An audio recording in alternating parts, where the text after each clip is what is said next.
మారనున్న రాయలసీమ ముఖ చిత్రం 12 వరుసలుగా హైదరాబాద్ బెంగళూరు హైవే విస్తరణకు కేంద్ర ప్రభుత్వం సన్నద్ధం. దక్షిణ భారతదేశంలో అత్యధిక వరుసలు ఉండే హైవే ఇదే.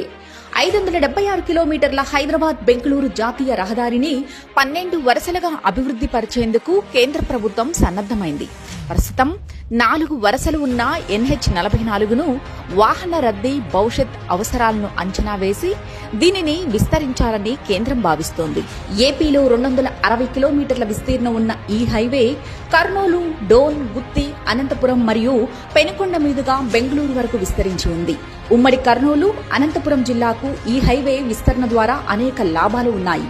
ముఖ్య నగరాలైన హైదరాబాద్, బెంగళూరు మధ్య ఉండటంతో పాటు ఈ విస్తరణ ద్వారా పారిశ్రామిక కేంద్రాలుగా మారనున్నాయి. ఇప్పటికే అనంతపురంలో కేంద్ర పరోక్ష పన్నులు మరియు నార్కోటిక్స్ సంస్థ ఏర్పాటు కాగా, భారత్ హెవీ ఎలక్ట్రికల్స్ లిమిటెడ్ సంస్థ నిర్మాణ పనులు జోరుగా సాగుతున్నాయి. అటు పెనుకొండ సమీపంలో గత తెలుగుదేశం ప్రభుత్వం హయాంలో ప్రముఖ కార్ల తయారీ సంస్థ కియా తన పరిశ్రమ ఏర్పాటు చేసింది. దీనికి అనుబంధంగా పెనుకొండ నుంచి పాలసముద్రం వరకు 18 సంస్థలు ఏర్పాటయ్యాయి. దీనికి తోడు విమానాల విడిభాగాల తయారీ మరియు విద్యుత్ బస్సుల తయారీ సంస్థలకు ఇదే ప్రాంతంలో భూములు కేటాయింపు జరిగింది. ఈ హైవే విస్తరణతో మరిన్ని పరిశ్రమలు వచ్చే అవకాశాలు ఉన్నాయని పారిశ్రామిక వర్గాలు అంటున్నాయి.